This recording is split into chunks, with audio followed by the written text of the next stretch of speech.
siyang lakas sa pagbabago ng buhay.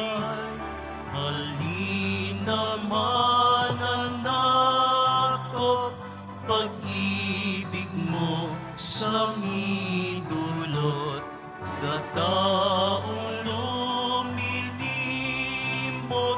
awa mo'y ihulog. Sa ngalan ng Ama at ng Anak at ng Espiritu Santo.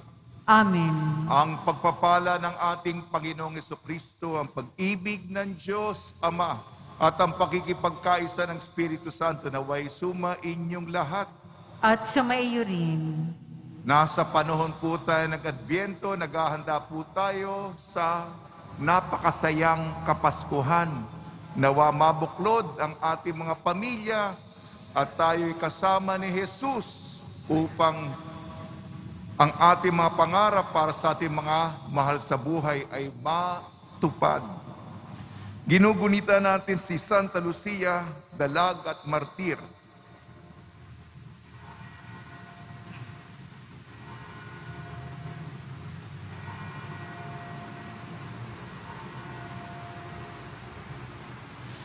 Mga kapatid, aminin natin ating mga kasalanan upang tayo maging marapat gumanap sa banal na pagdiriwang. Inaamin ko Sa makapangyarihang Diyos at sa inyo mga kapatid, na lubha akong nagkasala sa isip, sa salita at sa gawa at sa aking pagkukulang.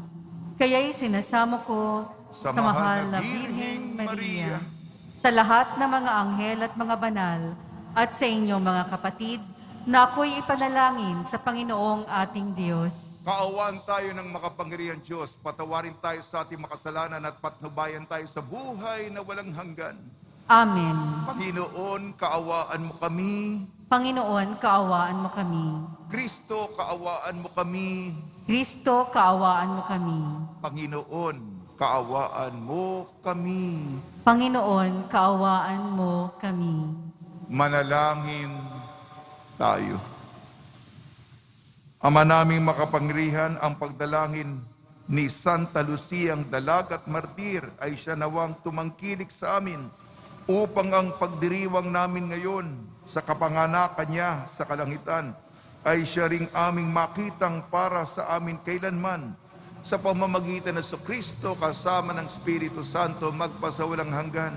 Amen. Magsiupo na po ang lahat.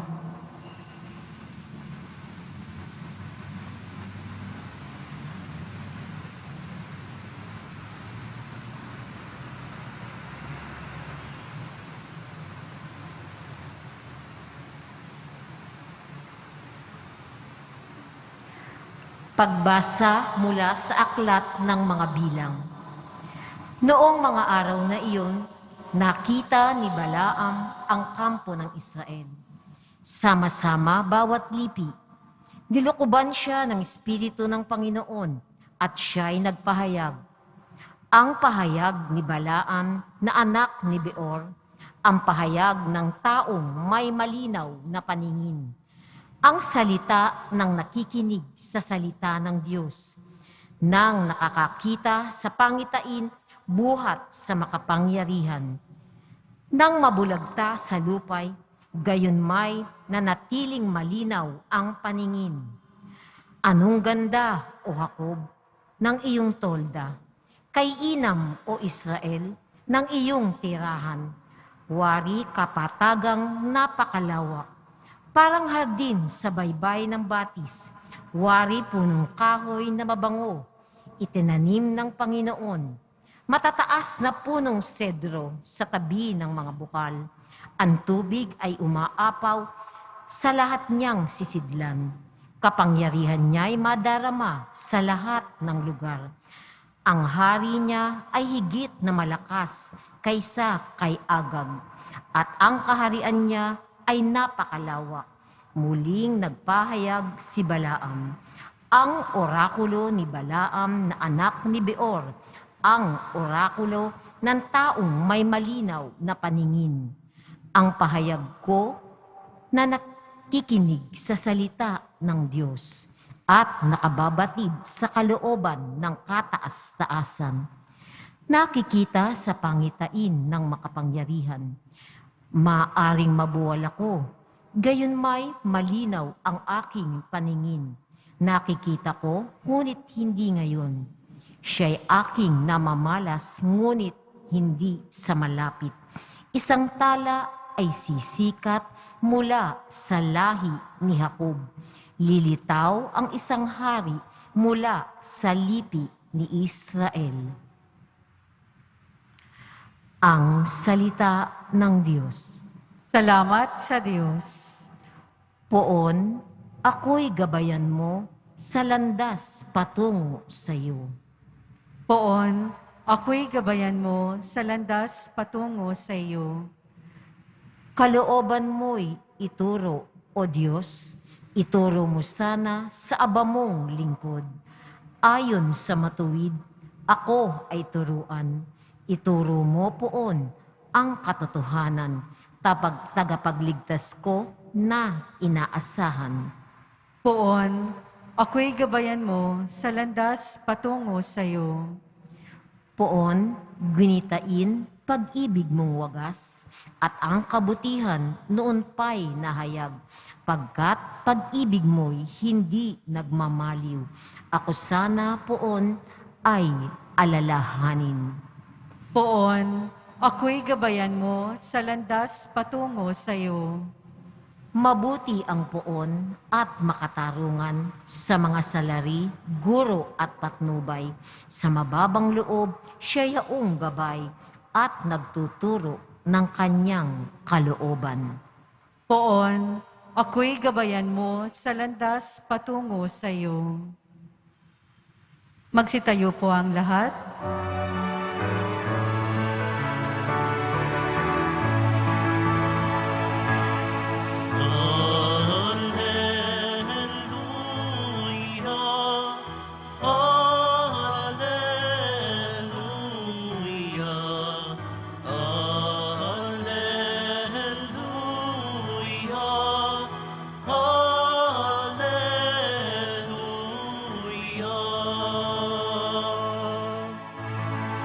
Pag-ibig mo'y ipakita.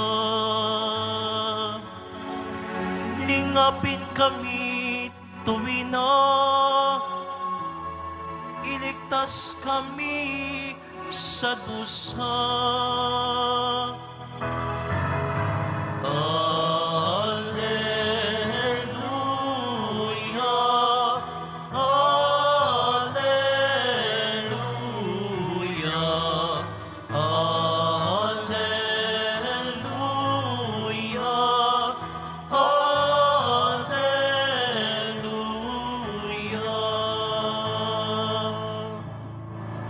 Sumainyo ang Panginoon. At sumaiyo rin. Ang mabuting balita ng Panginoon ayon kay San Mateo. Papuri sa iyo, Panginoon. Noong panong yun, pumasok si Jesus sa templo, samantalang nagtuturo siya. Lumapit sa kanya ang mga punong saserdote at ang mga matatanda ng bayan at siya'y tinanong, ano ang karapatan mong gumawa ng mga bagay na ito? Sino ang nagbigay sa iyo ng karapatang ito? Sumagot si Jesus, tatanungin ko rin kayo. Kapag sinagot ninyo ako, saka ko kayo naman sasabihin kung ano ang karapatang kong gumawa ng mga bagay nito.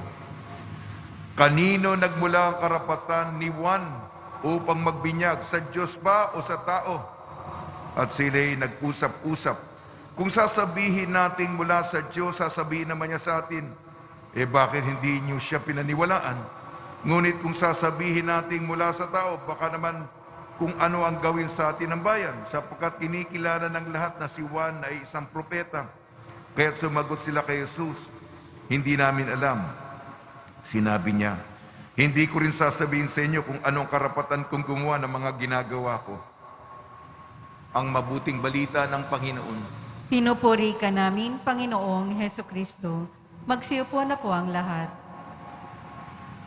Binabati namin po kayo sa pagpapala, pagbibindisyon, pagbibiyaya, pagkakaloob ng napakaraming grasya mula sa ating napakabait na Panginoong Heso Kristo.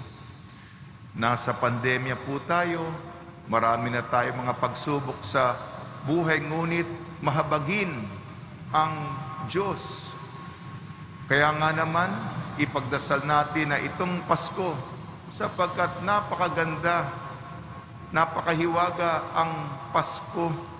Nawa ito'y panahon para mabuklod ang mga mahal natin sa buhay. May mga pangarap tayo, mithiin sa buhay. Nawa masariwa ito.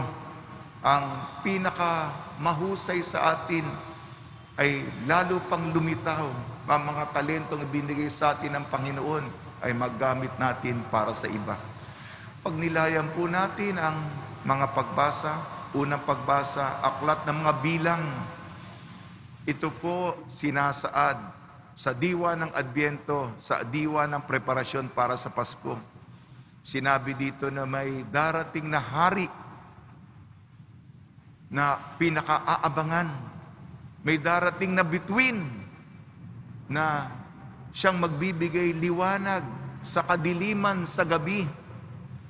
Kaya nga, tayo'y binibigyan ng pag-asa sapagkat hindi problema, suliranin, bigat sa balikat ang buhay natin kung tayo'y kakapit sa Kanya, tayo'y magiging matatag at sa dulo matatalo natin ang mga problema natin. Sa ating ebanghelyo, ito nga, si Jesus nga ang pinangakong mananako, pero nung pagdating niya, ebanghelyo ayon kay San Mateo, may mga nagke-question sa kanya, o bakit mo ginagawa yan? Ano karapatan mo? Ano otoridad mo? Sige, sasabihin ko, pero kumasagot nyo na muna yung tanong ko, sasagot ko yung tanong ninyo. Mauna akong magtanong. Si Juan Bautista ba, kanina nang galing ang otoridad niya magturo? Sa Diyos ba? O sa tao? Nagbulong-bulungan yung mga Pariseo. Kung sabihin natin sa Diyos nang galing ang otoridad ni San Juan, bakit hindi tayo sumunod? Kung sabihin naman natin sa tao, magagalit naman sa atin ang taong bayan. Alam naman na si Juan Bautista kinikilalang propeta. Ang sabi nila, hindi namin alam.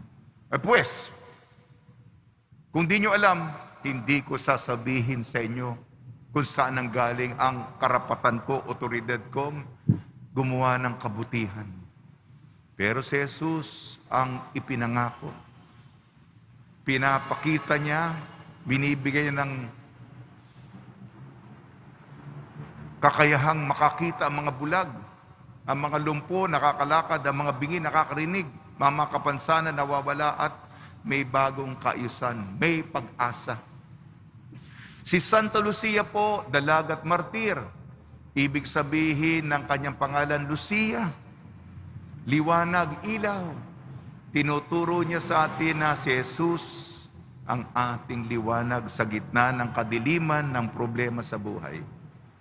Sa tulong ni Maria, ni San Jose, ni Santa Lucia, mga santong tumutulong tuwing may pandemya, lalo na si San Roque, sana po tuloy-tuloy na po yung pagbaba ng mga kaso ng COVID-19. Nawa po, tayo po kilalanin natin si San Juan Bautista.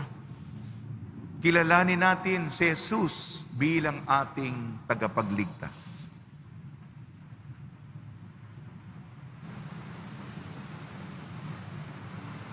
Magsitayo po ang lahat. Minamahal ko mga kapatid, sa ating pananalangin, dumulog tayo ngayon sa Diyos Ama na siyang may lakas at kapangyarihan sa lahat ng mga bagay upang maibsan ang mga pasaning nagpapahirap sa atin. Tugon po natin, Ama naming makapangyarihan, dinggin mo kami. Ama naming makapangyarihan, dinggin mo kami. Ang mga nanunungkulan sa simbahan, naway mapuspos ng kabutihang loob, pagpapakumbaba at pag-ibig, manalangin tayo. Ama naming makapangyarihan, dinggin mo kami.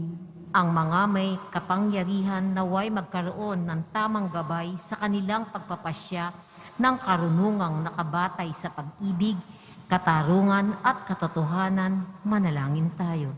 Ama naming makapangyarihan, dinggin mo kami.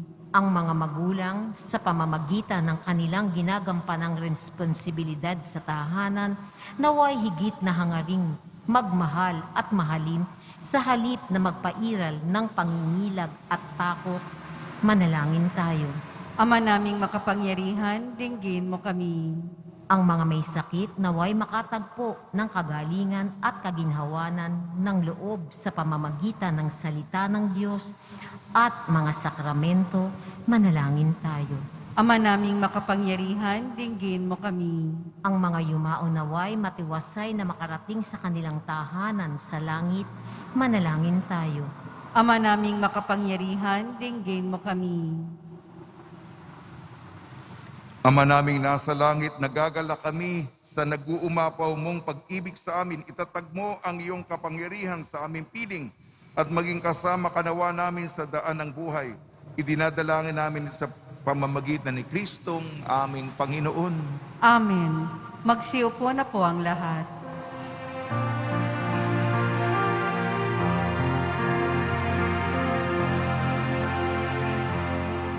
Alay namin sa iyong pagdating, kabutihan, pag-asa't mga pusong tapat.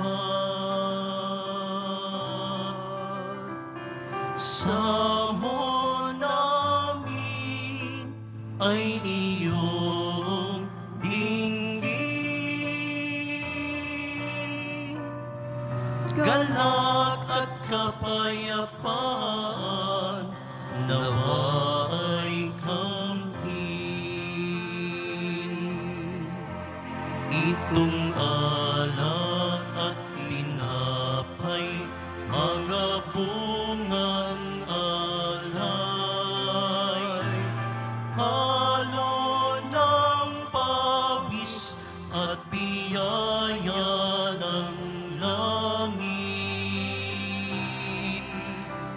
Sa aming pag-ibig sa kapwa kapatid, mabunga ng buhay na iyong bigay. Magsitayo po ang lahat. Manalangin kayo mga kapatid upang ang ating paghahain ay kalugdan ng Diyos amang makapangyarihan. Tanggapin nawa ng Panginoon itong paghahain sa iyong mga kamay, sa kapurihan niya at karangalan, sa ating kapakinabangan at sa buong sambayanan niyang banal. Ama namin lumikha, tanggapin mo ang mga alay na aming inihahain. Ngayong ginugunita namin ang mga banal na martir at ipagkalo mo ang aming sambahin ang ngalan mo na may katatagan sa pamamagitan ng Kristo kasama ng Espiritu Santo magpasawalang hanggan. Amen. Sumainyo ang Panginoon. At sumaiyo rin. Itaas sa Diyos ang iyong puso at diwa. Itinaas na namin sa Panginoon. Pasalamatan natin ang Panginoong ating Diyos. Marapat na siya ay pasalamatan. Ama naming makapangyarihan, tunay nga marapat na ikaw ay aming pasalamatan ngayong aming kagalakan na si Santa Lucia ay parangalan. Siya'y kapanalig namin may paninindigan na ikaw ay pahayag kahit siya'y mamatay, sapagkat minarapat mong kanyang matularan ang iyong anak na naghain ng sariling buhay. Tulad ng naganap sa iyong anak, ang dugo ng mga martir ay dumanak, hindi dahil sa katatagang likas, kundi dahil sa iyong bigay na lakas. Kaya kaisa na mga anghel na nagsisiawit ng papuri sa iyo ng walang humpay sa kalangitan, kami nagbubunyi sa iyong kadakilaan. Santo, Santo, Santo, Panginoong Diyos ng mga hukbo, napupuno ang langit at lupa ng kadakilaan mo, o sana sa kaitaasan. Pinagpala ang naparirito sa ngalan ng Panginoon, o sana sa kaitaasan. Magsiluhod po ang lahat. Ama naming banal, ikaw ang bukal ng tanang kabanalan, kaya sa pamamagitan ng Espiritu, gabi mong banal ang mga kaloob na ito. upang para sa amin maging katawan at dugo ng aming Panginoong Jesucristo. Bago niya pinagtiis ang kusang loob na maging handog, hinawakan niya ang tinapay, pinasalamatan kanya, pinaghati-hati niya yun. Iniabot sa kanyang malagad at sinabi, "Tanggapin ninyong lahat ito at kanin, itong aking katawan ay hahandog para sa inyo."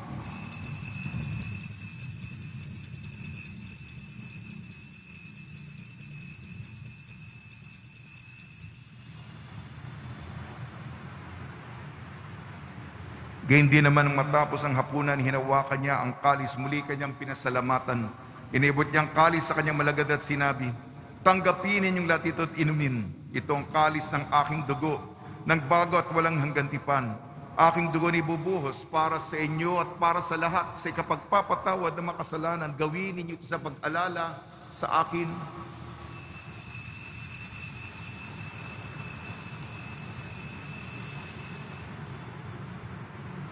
Magsitayo po ang lahat.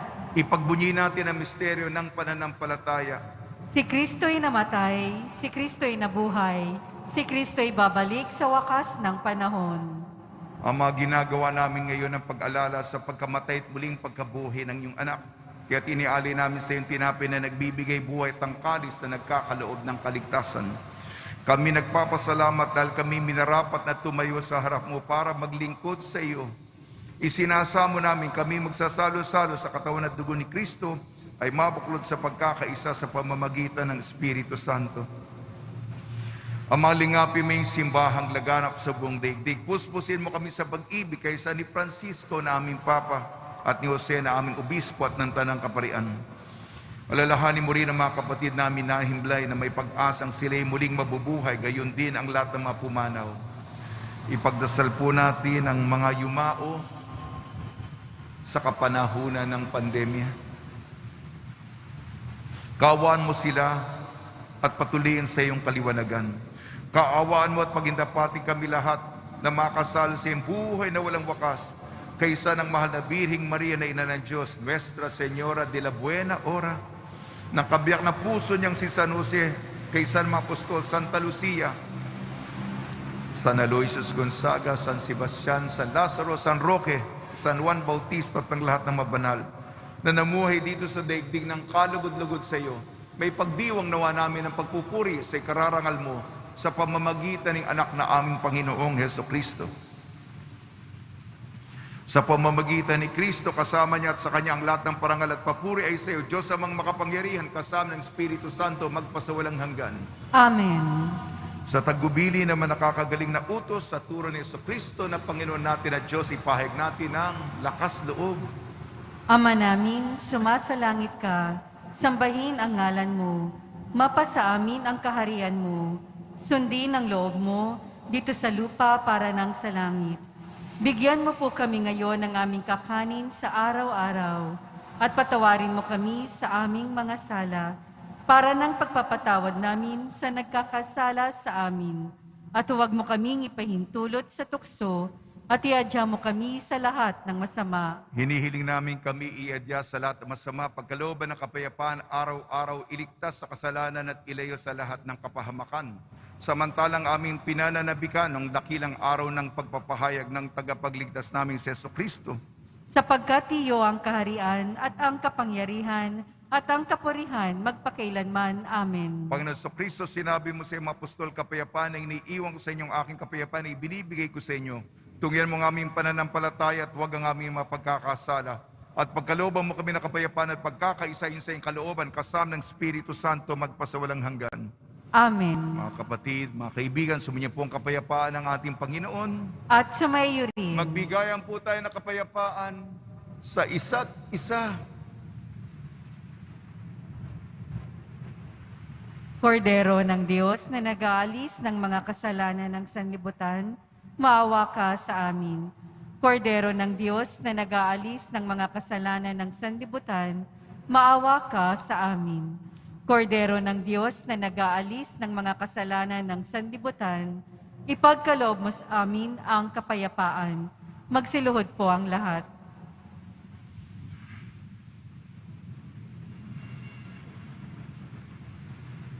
Ito ang kordero ng Diyos, ito nag-aalis ng mga kasalanan ng sanlibutan. Mapalad ang mga inayayahan sa kanyang piging. Panginoon, hindi ako karapat-dapat na magpatuloy sa iyo, ngunit sa isang salita mo lamang ay gagaling na ako.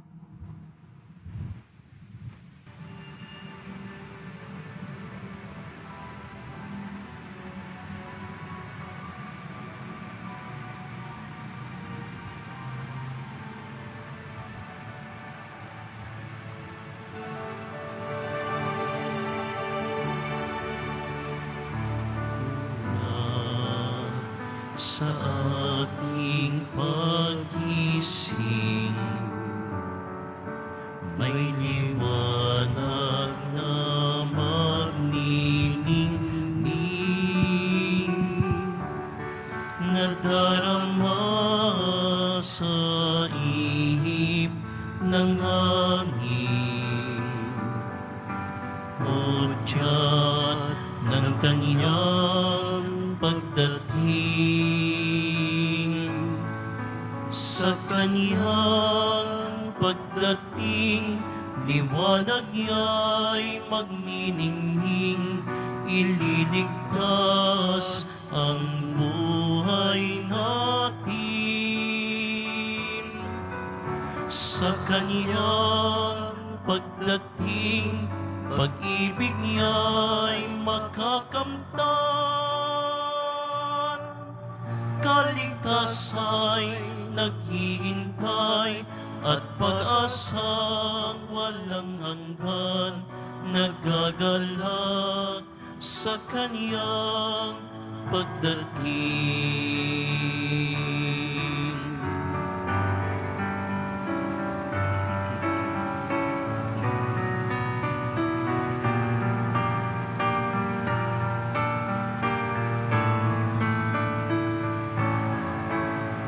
Mula sa ating pag-gising,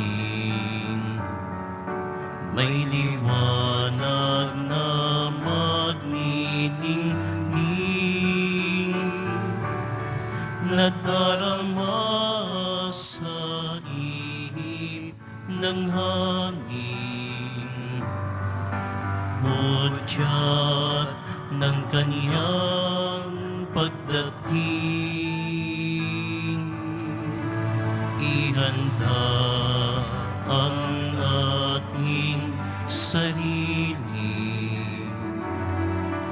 kaligtasan naway makamit. Nagagalak kaming nagpupuri, pasasalamat sa kaniyang paghahari. Sa kaniyang pagdating, liwanag niya'y magniningning, ililigtas ang buhay natin. Sa kaniyang pagdating, pag-ibig niya'y makakamtan. Kaligtasa'y naghihintay at pag-asang walang hanggan, nagagalak sa kaniyang pagdating. Magsitayo po ang lahat. Manalangin tayo. Ama naming mapagmahal, pinagningning mo ang misteryo ng krus sa mga martir mong banal. Ipagkalo mo kaming pinatatag ng banal na pakikinabang ay makapanatiling matapat kay Kristo sa pagmamalasakit sa tanan sa pamamagitan sa Kristo kasama ng Espiritu Santo magpasawalang hanggan. Amen. Sumainyo ang Panginoon At sumayo at rin. pagpalain kayo ng makapangyarihan Diyos, Ama, Anak at Espiritu Santo. Amen. Paglayin po ninyo sa inyong pag-alis ang kapayapaan ni Jesucristo. Salamat sa Diyos.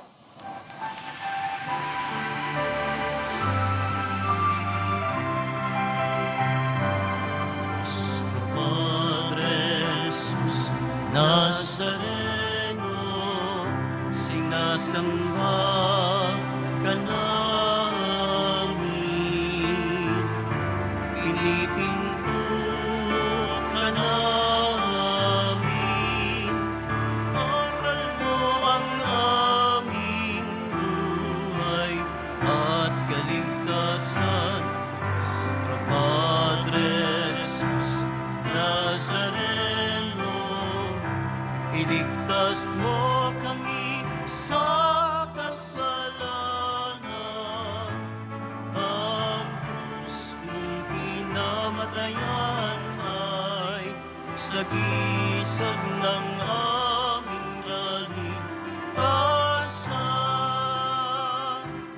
Nuestro Padre Jesus Nazareno, dinarangal ka namin.